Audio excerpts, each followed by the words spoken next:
Muy buenas noches, aquí comienza otro programa más de Mi Chaco Porá. Mi Chaco Porá, mi Chaco lindo, esto dice el guaraní, Porá quiere decir lindo.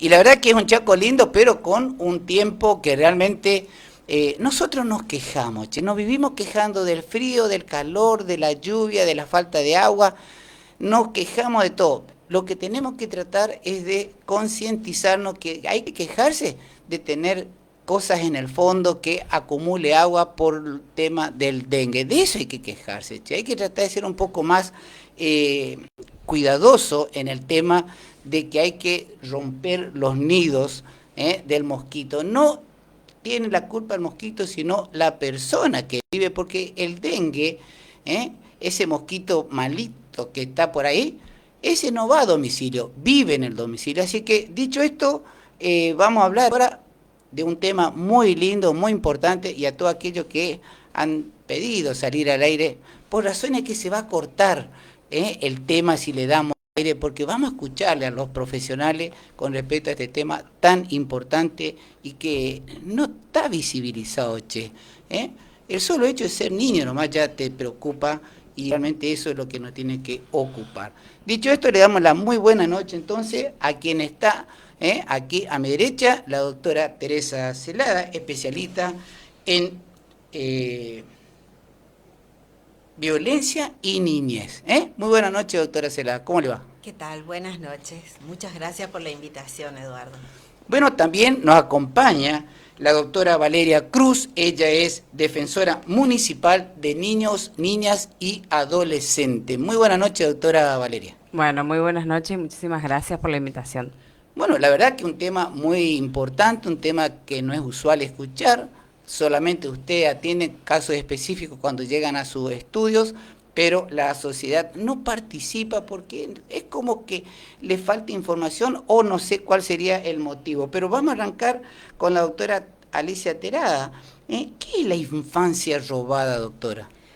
Bueno, la infancia robada es una red que se creó hace muchísimos años, que la encabeza la hermana Marta Peloni, que nosotros la conocemos a ella de la época del caso María Soledad en Catamarca.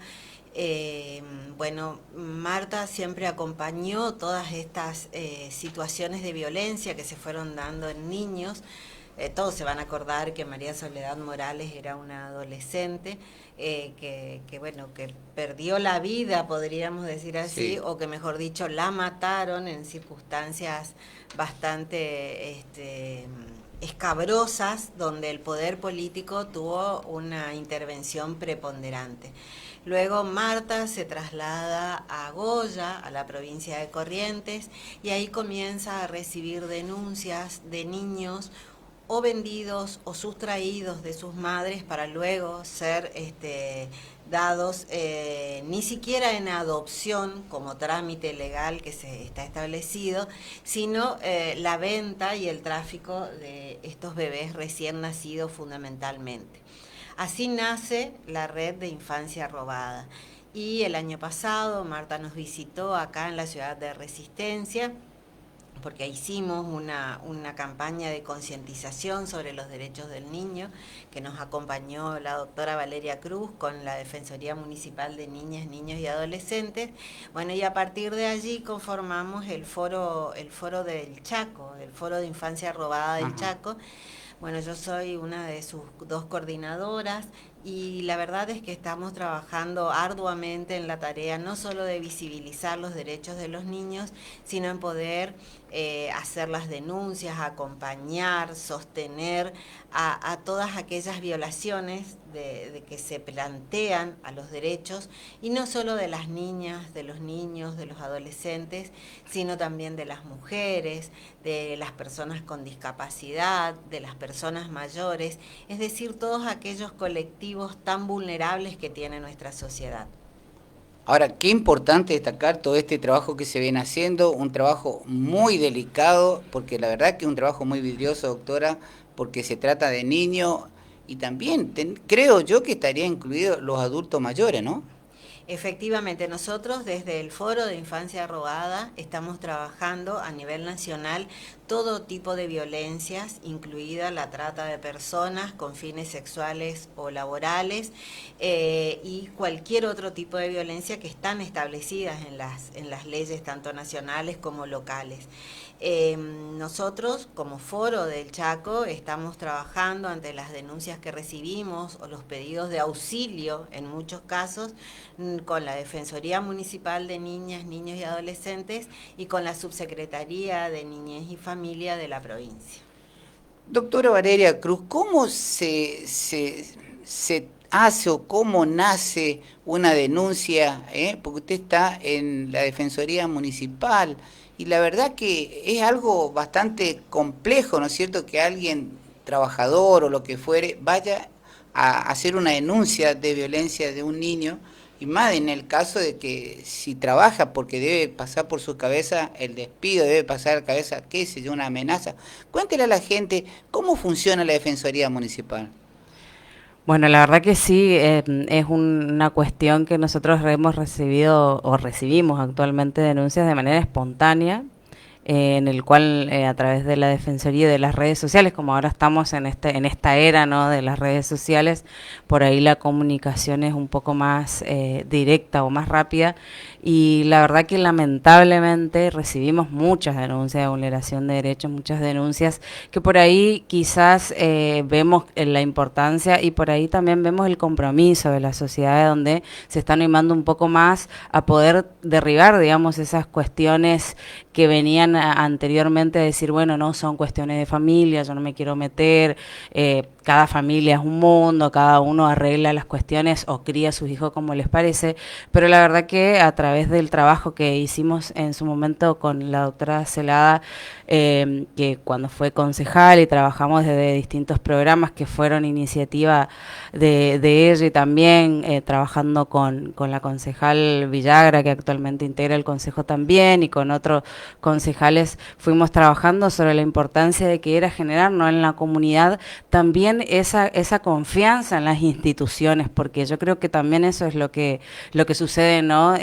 No es que no se quieran involucrar, sino que a veces hay tanta información o muchas instituciones, entonces por ahí la sociedad se siente un poco confundida con estas cuestiones, entonces llevamos esta claridad, y la verdad que lo que nos ha pasado en pandemia fue algo muy acertado de poder establecer una vía de comunicación a través de WhatsApp, y lamentablemente ese número se fue habilitando, donde hemos recibido muchas denuncias, no solo de la comunidad un poco más participativa, porque nosotros siempre entendemos que la cuestión que tiene que ver con la protección de los chicos y las chicas es una responsabilidad de todos, del Estado, de la comunidad y por supuesto de cada una de las familias, pero que también hemos recibido denuncias de los propios adolescentes que vivían situaciones de violencia compleja, que estaban encerrados con quien ejercía violencia dentro del hogar. Entonces a través de ahí se fue trabajando también en fortalecer a la comunidad, en que la comunidad se pueda animar a contar algunas cuestiones, a consultar,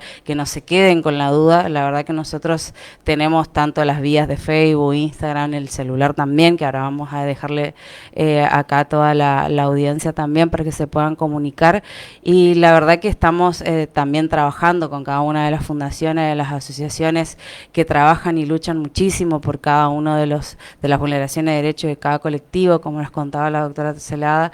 Se viene trabajando en eso, en ir fortaleciendo a la comunidad, porque también me parece que eso habla de un sistema de promoción y protección que no solo está dado desde el punto de vista del Estado, sino de este fortalecimiento en la ciudad de Resistencia. Ahora, estas denuncias que usted marca, doctora, ¿queda ahí como asentado en una planilla, en un libro, en un cuaderno, en lo que fuere, y nadie va hasta el domicilio a constatar, o ustedes tienen un trabajo digamos, en equipo, por decir así, con la policía o autoridades pertinentes? Sí, la verdad que se trabaja de manera coordinada con quien ejerce el poder de policía, que tiene que ver con el cumplimiento del sistema de promoción y protección de derechos en la provincia del Chaco, que es la Secretaría de Niñez, Adolescencia y Familia de la provincia, donde se trabaja coordinadamente, se realizan las intervenciones y después se realizan estrategias según el caso, ¿no? Dependiendo de cuáles van a ser, digamos, las intervenciones de los demás organismos que también somos parte de este sistema. Doctora Cela, ¿cómo se identifica a un niño que sufre violencia? Bueno, nosotros justamente con la Defensoría Municipal creamos hace ya unos años atrás un programa que se llama Te Creo, que nosotros hicimos un análisis de algunas cuestiones que se fueron planteando a cada una de nosotras y pudimos advertir que a los niños hay que observarlos. Y bueno, la verdad que esto no es algo que hemos descubierto nosotras, sino que son todas teorías que se vienen dando hace mucho tiempo, que hay que observarlos, a los niños hay que creerles, los niños que son abusados sexualmente no inventan porque no conocen de esas cosas, entonces quien manifiesta alguna de estas actitudes que pudieran tener o sus pares o algunos adultos para con ellos, lo primero que hay que hacer es creerle al niño. Hay que escucharlo, no hay que hacer oídos sordos a esto, más allá de que la escucha es el derecho a la escucha es un derecho que tiene el niño, es un deber que tenemos los adultos de poder acompañarlos. Y bueno, este programa ya se viene desarrollando hace un tiempo atrás, que la verdad es que espero que desde el municipio de la Ciudad de Resistencia, desde la Secretaría de Desarrollo Social traten de seguir implementando, porque creo que esto es algo que hay que difundir, porque no todos saben y los abusos hacia los niños no se da solamente en aquellos hogares humildes o donde no haya una educación permanente y constante, se da en todos los ámbitos, lamentablemente. Y entonces, si nosotros no tomamos conciencia, si nosotros no hacemos ver esta realidad, si nosotros no hacemos respetar los derechos de los niños, mal vamos a poder actuar, digamos, a favor de ellos. Entonces, realmente, reitero, hay que mirarlos, hay que ver las actitudes que tienen los niños, cuáles son las reacciones que tienen ante la presencia de determinadas personas adultas. Si no quieren compartir con determinados familiares o vecinos, hay que respetar eso, porque seguramente algún trasfondo hay.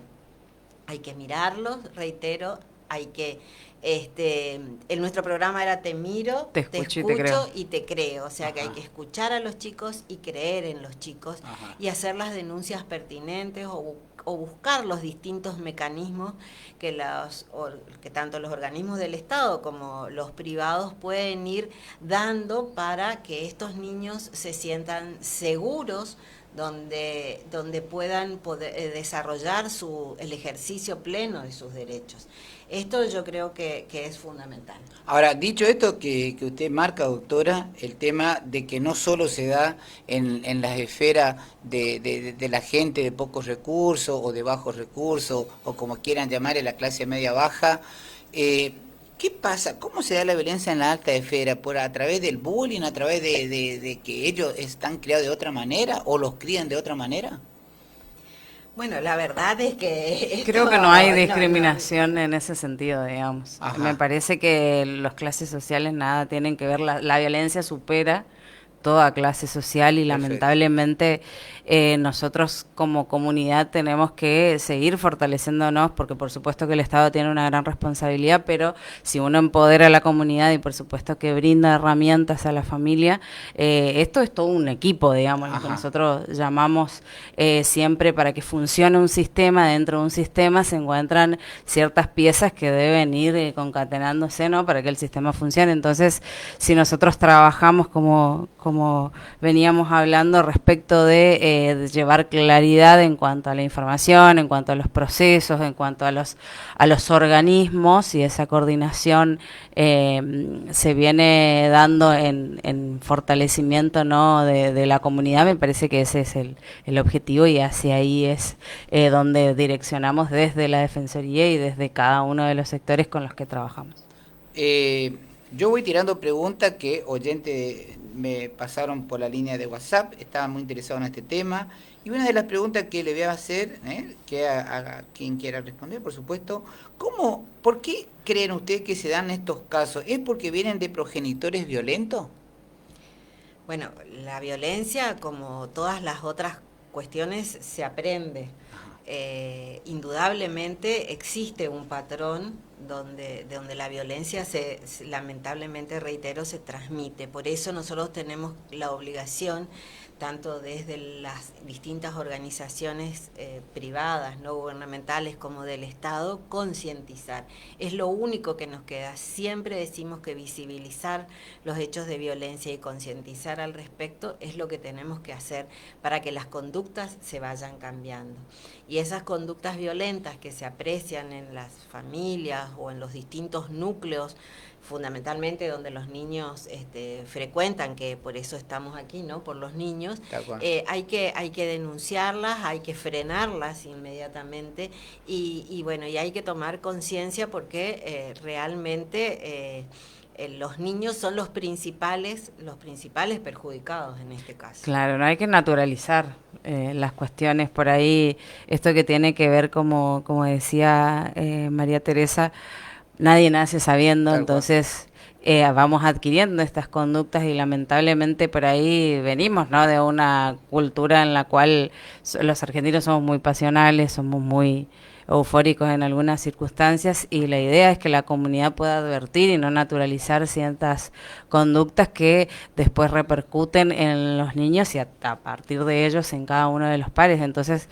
volviendo al tema anterior, es un trabajo en conjunto del Estado, la comunidad y la familia, y hacia eso, y por supuesto que siempre la sociedad civil es la que nos va a plantear, ¿no? De cada uno de los sectores que representa cuáles son las necesidades, y sobre eso también es donde se debe diagramar sobre lo que está en la agenda pública, trasladarlo a la agenda política, que eso es también uno de los grandes roles que tiene la institución del Defensor Municipal de Niñas, Niños y Adolescentes.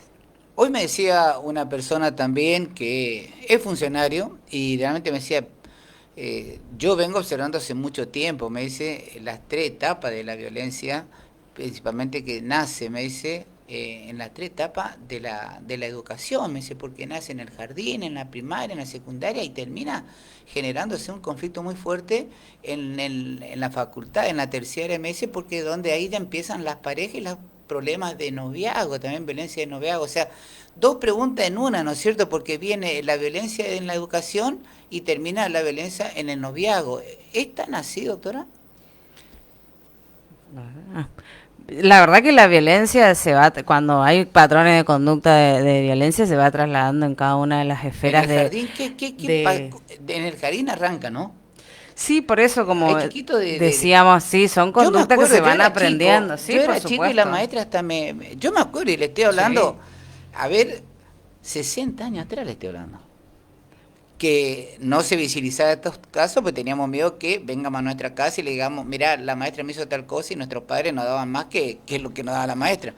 Pero yo me acuerdo que ya la penitencia, o porque teníamos el guardapolvo manchado, o porque hacíamos alguna travesura, ya era violenta. O sea, el docente ya iba con un problema de que a lo mejor a hoy de grande yo razono y digo, a lo mejor tenía problemas en la casa económico y se hubiese quitado con nosotros. ¿Ocurre hoy en día eso? Claro, pero eso fue cambiando, por suerte estos patrones también fueron cambiando, se fue cambiando esto de generar, ¿no?, ciertos métodos de crianza que le llamaban, ¿no?, de correctivos, que hoy en día está totalmente comprobado que eso no es lo que corrige, sino que genera esto, lo que estamos hablando, y que la verdad digo por suerte porque se viene trabajando mucho de diferentes lugares del Estado y de la sociedad civil, sobre todo con esta lucha, ¿no?, de visibilizar siempre las realidades y de destronar, ¿no?, esas costumbres que por ahí de crianza tenemos, porque esto se va notando de generación en generación. Entonces, a partir de ahí vamos evolucionando. Por supuesto que falta mucho por hacer, pero también es importante establecer cuáles fueron los logros que se fueron generando y el cambio de paradigma, que nosotros cuando hablamos del derecho en la niñez y la adolescencia hablamos de este cambio de paradigma porque antes, hace mucho tiempo, hace más de 30 años, los chicos y las chicas eran considerados objetos de protección. Entonces, a partir de la Convención, que para nosotros es una norma fundamental, la Convención Internacional de los Derechos del Niño, establece que los chicos y las chicas son ciudadanos plenos de derecho y sujetos de derecho como todos y cada uno de nosotros, pero que a partir del crecimiento, de estar adquiriendo esa madurez y de ir traspasando las etapas, van no ejerciendo los demás derechos, pero que por suerte eso va cambiando y que tenemos que seguir trabajando en estrategias de fortalecimiento, de visibilización y por supuesto en también no generar estos cimientos fuertes de cada una de las instituciones para que eso también influya, ¿no?, en la confianza de la comunidad y podamos entre todos estar a la altura de las circunstancias, porque todos y cada uno de nosotros somos defensores natos de los derechos de los chicos y las chicas. Además, perdón, sí, doctora, una cosa fundamental, el hecho de poner límites a un niño en cualquier nivel de su estadio educativo, digamos, no significa que los límites haya que imponerlos con la violencia. Eso es fundamental saber, y como bien lo decía la doctora Valeria Cruz, esto por suerte se fue modificando en la sociedad y en las escuelas fundamentalmente, pero muchas veces, y no tenemos que perder de vista que esto puede ocurrir, también es la violencia que se puede llegar a dar entre los niños, en los niños entre sí. Y esto es lo que muchas veces son los docentes los que se tienen que empoderar, digamos, de su rol y poder ir solucionando estas cuestiones que se van planteando, pidiendo los acompañamientos necesarios a las distintas instancias del Estado, lógicamente. Ahora, esto que ustedes están marcando, doctoras, me parece que se tendría que llevar al ámbito educacional, al ámbito de hacer un congreso de docentes, que ustedes estén al frente de este tipo de charla, porque hay derechos que le dieron al niño que se malinterpreta. Hoy me decía un oyente, fíjese que estacioné mi auto y vieron dos chiquitos que son los que están en el centro, que deambulan por ahí, y te cuido el auto. Y le digo, no, hijo, porque yo me cruzo, tomo un café y ya me salgo y me voy. No, si vos no me das te voy a denunciar. Pará, entonces estamos jugando con un arma de doble filo, porque alguien tiene que concientizar también que el derecho termina del niño donde comienza el derecho del adulto. Calculo que debe ser así. No sé, ustedes son los profesionales. Bueno, no, tampoco no es así, o sea, un niño no va a poder denunciar a un adulto jamás porque no le haya querido dar un aporte monetario o una bolsita de galletitas. Eso creo que tenemos que saber y que lo tenemos que tener claro. Lo preocupante acá son esos niños que en están la calle mendigando, pidiendo cuidar el auto. Ahí está el problema. Ese es el problema.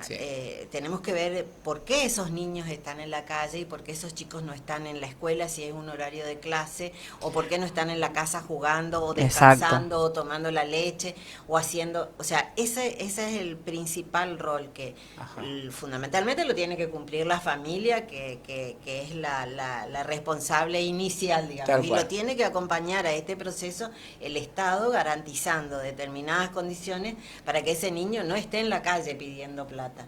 O sea, es ahí donde hay que apuntar, no que si el niño tiene más o menos derechos o los chicos se atribuyeron derechos que no tenían, porque indudablemente los niños no conocen, no tienen el conocimiento cabal como puede tener un adulto.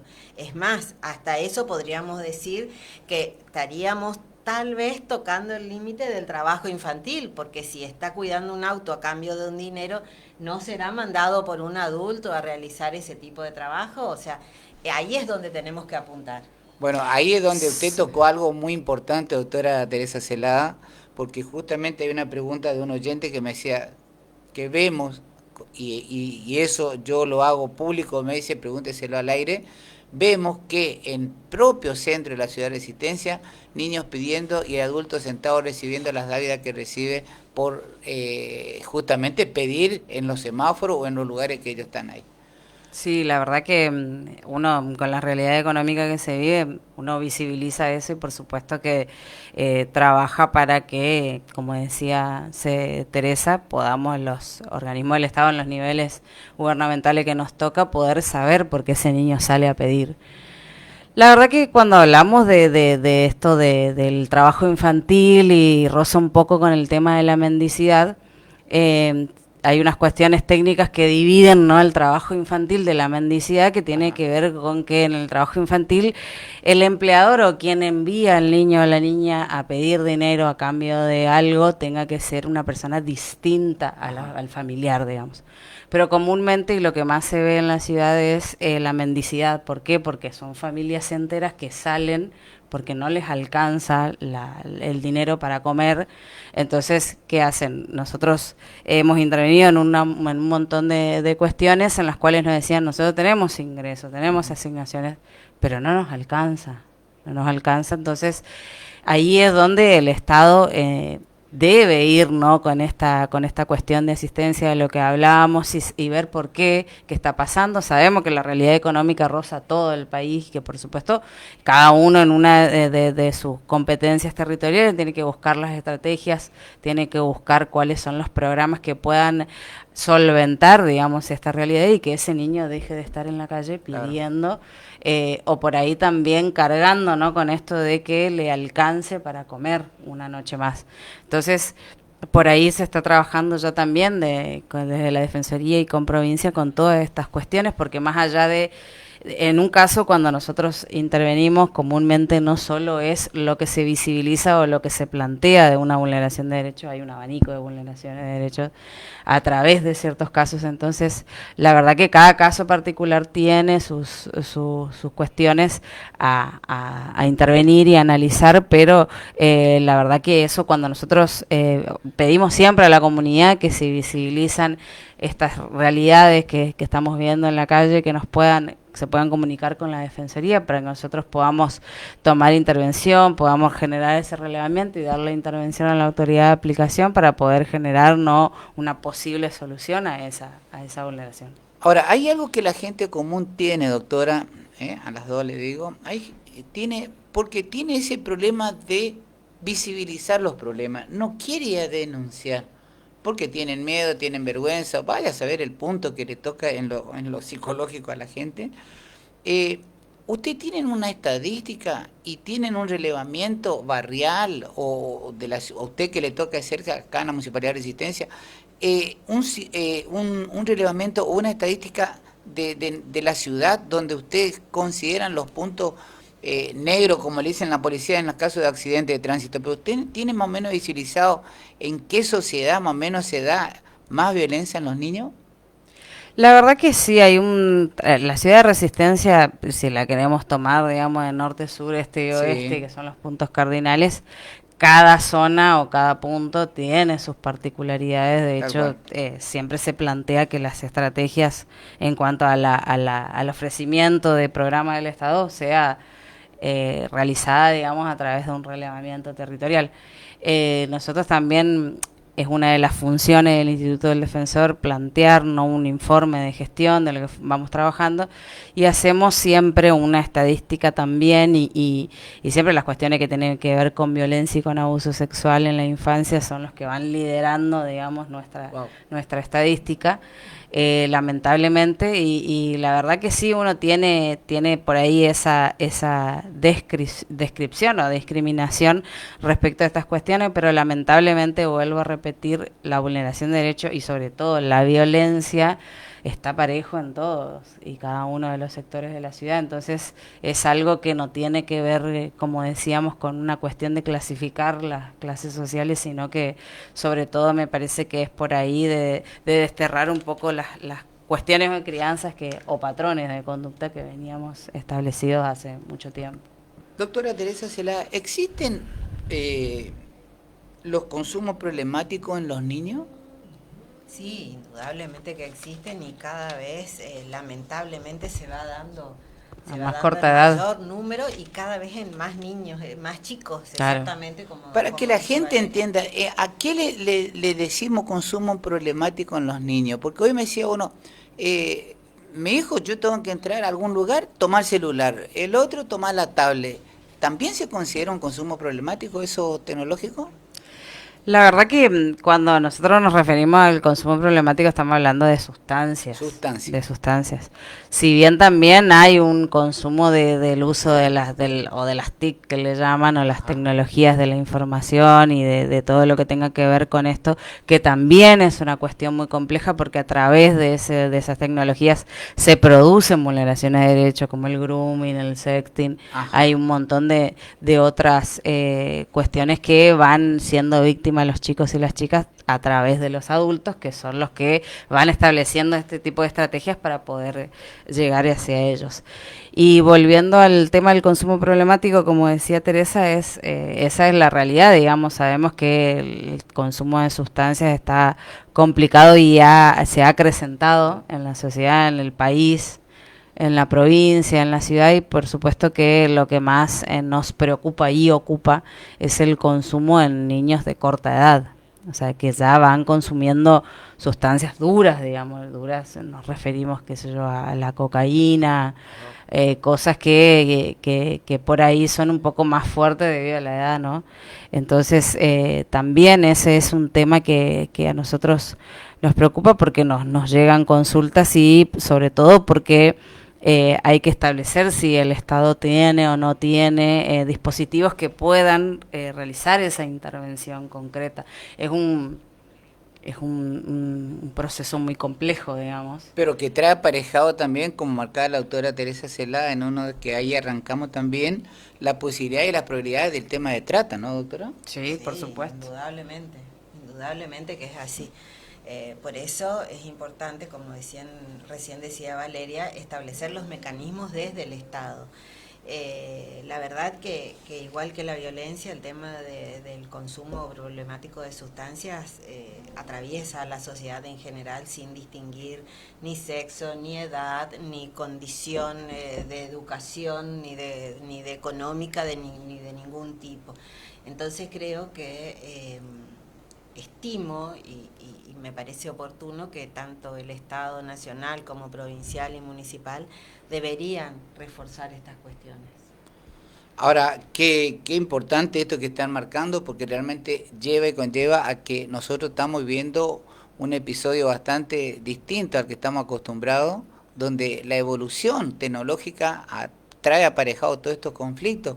Y hablando de tecnología, la inteligencia artificial afectó el comportamiento en los adolescentes, ¿no? Cualquiera que me conteste ese tema.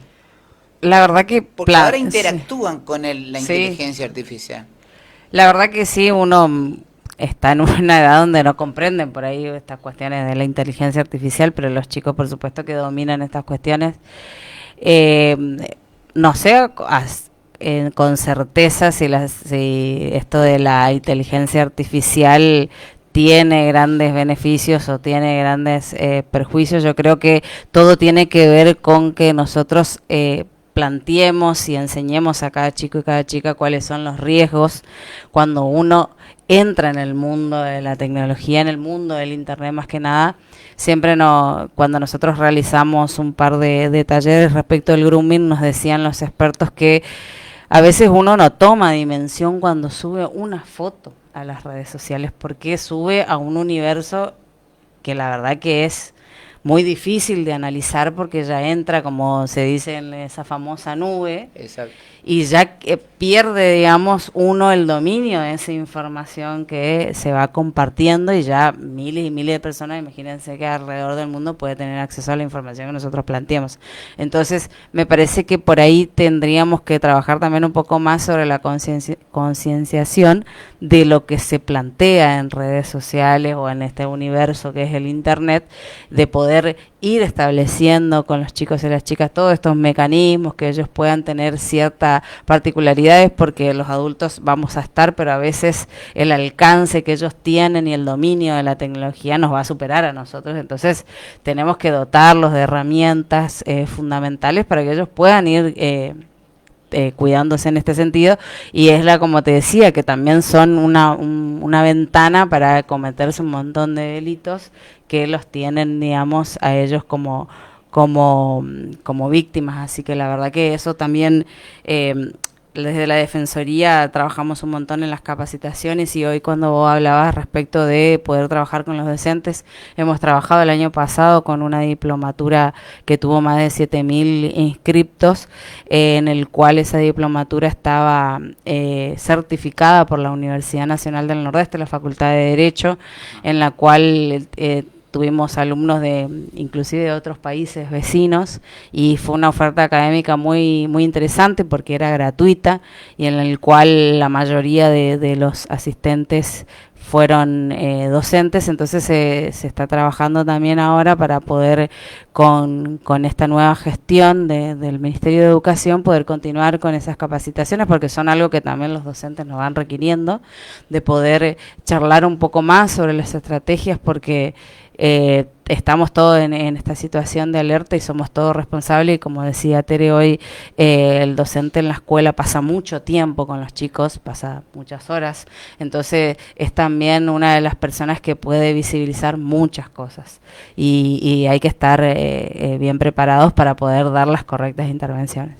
Yo creo que esto de la inteligencia artificial, así como todas las herramientas que surgen, digamos, que van apareciendo, dependen de cómo se las use, si se las usa bien o si se las usa mal. Tal cual. Pero les voy a traer una novedad, es que a través de la diputada Zulma Galeano Sí. se han presentado 2 proyectos de ley, porque acá hay un vacío legal con respecto al uso de la inteligencia artificial, Sí. y ella presentó 2 proyectos de ley, uno donde se define qué es la inteligencia artificial y se crea a nivel provincial un comité de control, porque acá también, ojo que estamos hablando mucho de la ética, del cuidado, de las violaciones a los derechos, o sea, entonces hay que crear esto para que Sí. pueda funcionar en el ámbito de la provincia. Tal cual. Y también ha presentado la diputada Galeano un proyecto de ley para que todas estas cuestiones sobre inteligencia artificial sean tratadas en las escuelas,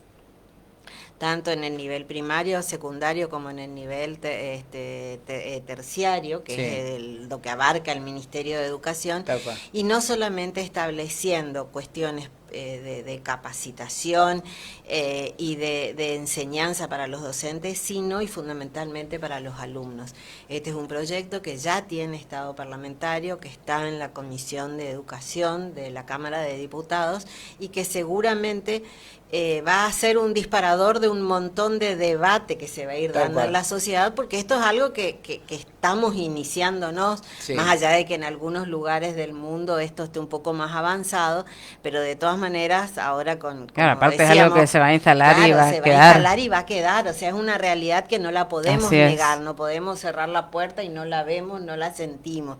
Y como las violaciones a los derechos de los ciudadanos y fundamentalmente de las niñas y de los niños corre cierto peligro por el mal uso de esta inteligencia artificial, bueno, la propuesta legislativa justamente es cuidar esas cuestiones. Lo que pasa, doctora, que usted lo que está marcando es algo fenomenal, que la gente debe estar sorprendida y contenta de que por fin un funcionario se preocupa y se ocupa de este tipo de importancia del niño, porque el niño hoy, tenemos un niño de 10 años que es campeón mundial de ajedrez, o sea, es un chico que ya superó los estándares de aquel niño de 10 años que jugaba a la bolita o sí, totalmente. Entonces, estamos hablando hoy de que un niño hoy, por un celular que lo manejan de taquito, como decía un amigo, baja un software o una aplicación, una app de una inteligencia artificial y interconsulta, y la máquina le responde lo que el niño pregunta, porque no mide quién es el que está preguntando, sino la respuesta, claro, el contenido de la pregunta. Sí, entonces, el niño se va actualizando de temas que él no comprende y que lo emprende después contra un mayor o un adulto, que después se genera un conflicto. Se está preparando con esta ley que usted marca, doctora, se está preparando la base de un docente que ahora va a tener que mirar muy bien la respuesta en una prueba en un lugar o la respuesta cuando el niño interactúa con ellos, porque realmente están aprendiendo cosas a velocidad tremenda, no de la familia, sino de una máquina. Claro, y también los desafíos que trae, ¿no? En cuanto a la educación, porque como decía ahora, ponen una frase o algo y ya la inteligencia artificial por Sí, ahí te hace contesta. todo. Entonces también creo que es un desafío para quienes somos de otras generaciones, que nos cuesta un poquito entender. Entonces la verdad que me alegra que se pueda pensar en esas cuestiones, porque a veces nosotros decimos, no, estamos lejos de eso, No, y la verdad que a no, la porque vuelta ya está. estamos. Uno puede visibilizar en el celular, a veces uno está hablando, che, tengo que Sí, cambiar la tele porque se me quemó, te aparecen propagandas todo de la tele. Entonces, sí. estamos con esto que se llaman smartphones, que son teléfonos inteligentes, entonces tenemos que estar a la altura para poder proteger a los Aparte chicos. se ha vulnerado los filtros también, porque ahora, chicos, hoy me decía un oyente, pregúntele porque a mi hijo le pasó, si yo no me daba cuenta porque veía que él se quedó ahí, pegado al celular, entonces me arrimé a mirar qué estaba mirando. Yo le había puesto un filtro de un juego de Spider-Man, el Ujú. hombre araña, y cuando se arrima a mirar, era un video porno. O sea, se ve que alguien se metió por el lado del Claro, Spider-Man y le mandó esa información y el nene no interpretaba porque un nene de 7 años estaba mirando algo que no entendía lo que era.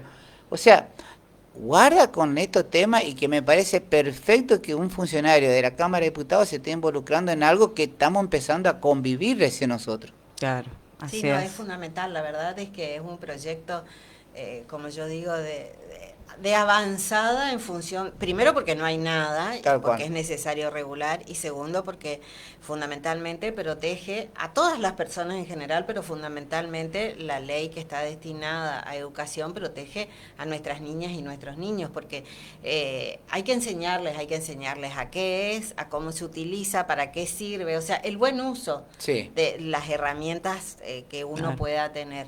Entonces, la verdad que el proyecto está muy bueno, y lo invito a que la invite a la diputada Bueno, Galeano Para para que venga a interiorizarse, hablar. me claro. gustaría que quede abierta, a todos ustedes les digo que vamos a hacer compromiso al aire acá con la doctora Teresa Celada, que vamos a coordinar que vengan las dos, ella junto con la diputada, para que podamos interactuar y que ella va a ser el que me deburra a mí directamente por las preguntas que pueda realizarse y las respuestas que puedan ustedes tener de un legislador, che, que se preocupe y se ocupa de esto que es tan importante. Y como decía la autora Valeria Cruz, ya está ahí a la vuelta y hay que empezar a entender que estamos viviendo en el siglo XXI y con tecnología que nosotros de la vieja época veíamos en los Simpsons, o perdón, en los, yo me acuerdo cómo se llamaba ese dibujito, che, no es los Simpsons, que actúan con la tecnología en aquella época.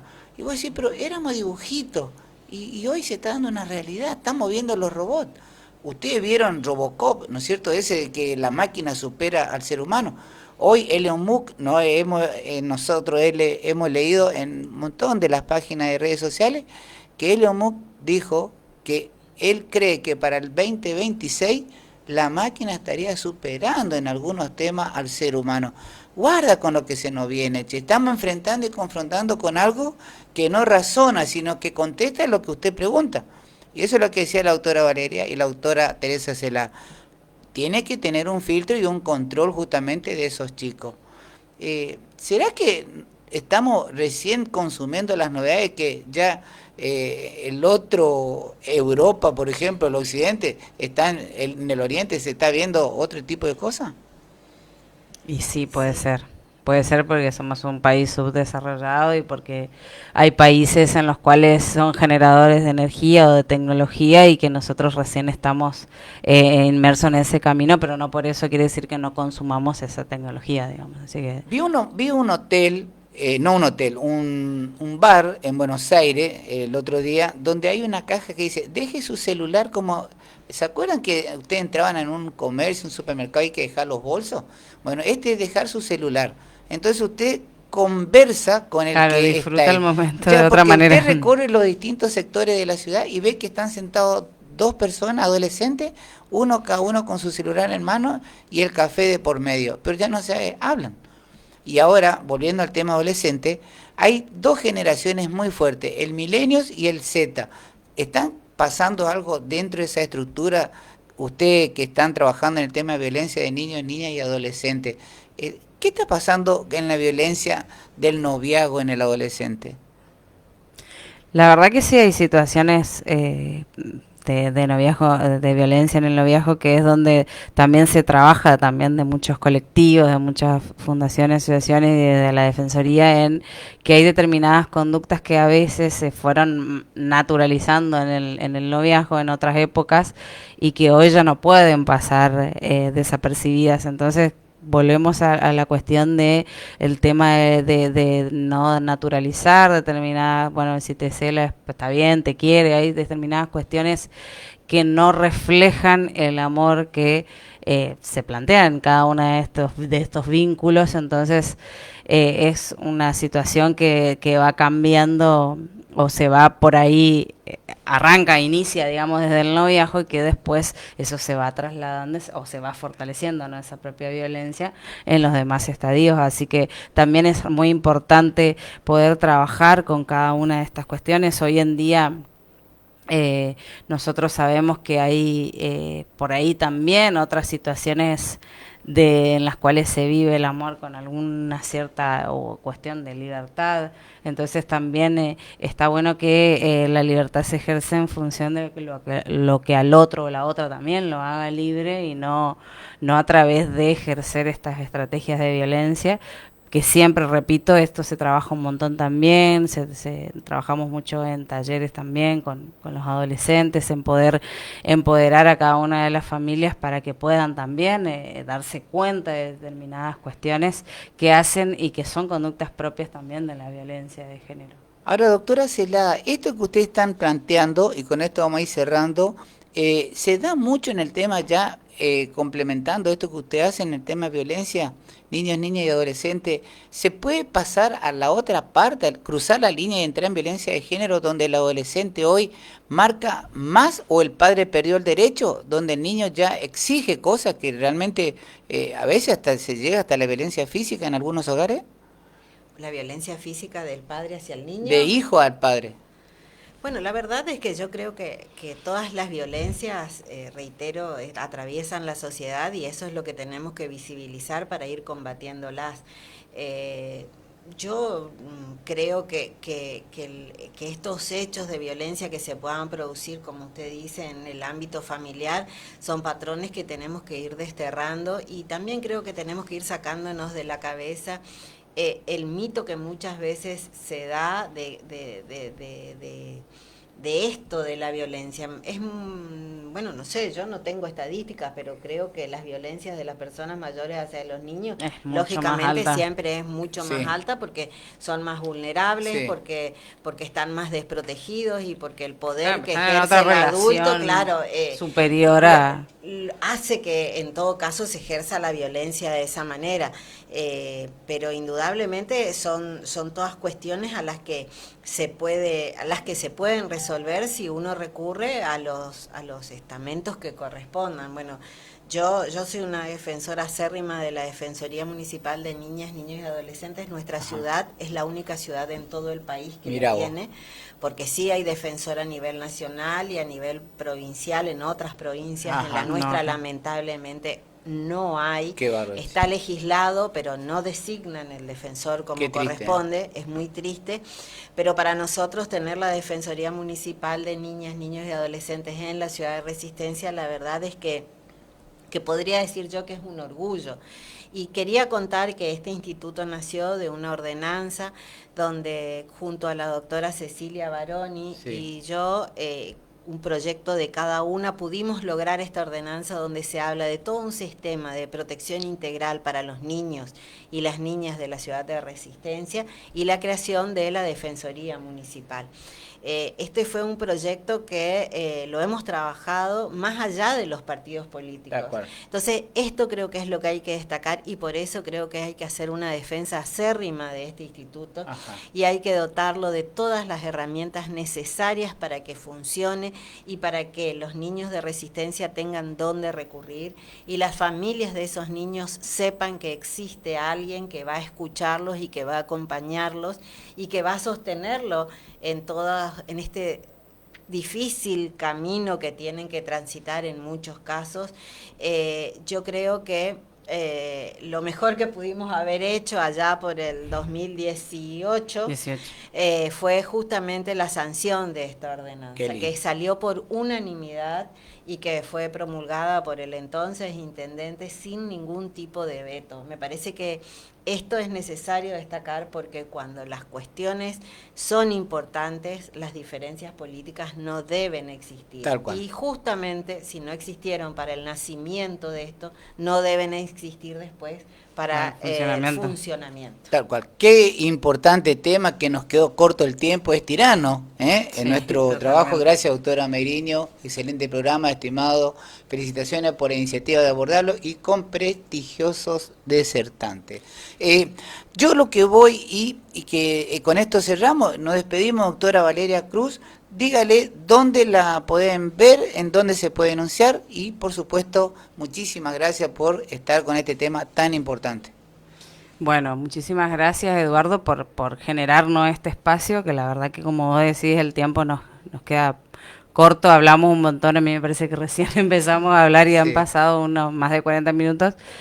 Y volviendo antes de plantearnos cuáles son las vías de comunicación de la Defensoría, también quería plantear que para mí es un honor y un placer poder estar dentro de la Defensoría, que uno está con muchas expectativas y que por supuesto redoblamos el compromiso y todo el trabajo que venimos desarrollando ya hace 5 años y por otros 5 años más, y que en lo que nosotros buscamos es que las chicas y los chicos puedan tener una buena infancia, una infancia con sus derechos efectivizados, porque la infancia y la adolescencia, todos dicen que los chicos y las chicas son el futuro y sin duda son el futuro generacional, pero la infancia la transitan ahora, entonces es ahora el tiempo en el cual todos y cada uno tenemos que trabajar, tenemos que redoblar los esfuerzos y tenemos que estar a la altura de las necesidades que las infancias y las adolescencias en nuestra ciudad nos van estableciendo. Así que muchísimas gracias también a la concejal Celada, con quien hemos trabajado mucho y que también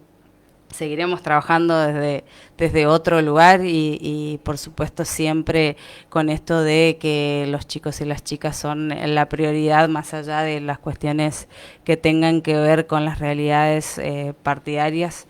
Y también contarles que desde la Defensoría nosotros tenemos redes sociales, estamos en Facebook, en Instagram, que nos pueden encontrar como Defensoría Municipal de la Ciudad de Resistencia de Niñas, Niños y Adolescentes. También nos pueden contactar, que por ahí es un medio un poco más complejo el tema del email, pero es defensoría.nna18@gmail.com. Y también tenemos habilitado, como contaba hoy, un número de WhatsApp donde se pueden comunicar a través de esa aplicación para hacer un poco más sencilla la comunicación y nosotros nos estamos contactando con cada uno de ustedes, que es el 3624 13 19 47. Así que esperamos que surjan consultas y a que ante la duda nos puedan hacer llegar esa consulta. Gracias, doctora Valeria Cruz. Doctora Teresa Celada, su despedida, y se nos fue el tiempo. Sí, la verdad que se nos fue el tiempo, así que voy a ser muy breve.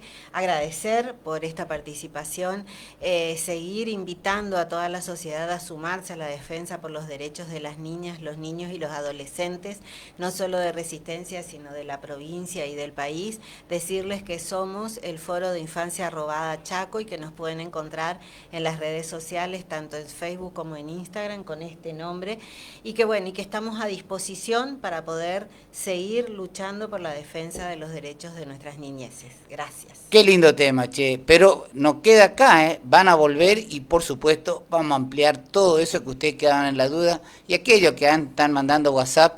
Yo le digo la verdad, los voy a leer a todos en el próximo programa. Gracias a todos ustedes, será hasta mañana. Nos vamos, che, porque mañana va a estar Fundación Los Nonos, como todos los viernes, por supuesto con una temperatura de 21 grados, 100% de humedad y... Che, abríguense, los adultos mayores principalmente, y los niños a cuidarse. El dengue todavía existe, guarda con el COVID que todavía está latente, y vacúnese contra la gripe. Será hasta mañana, si Dios quiere. Chau, chau.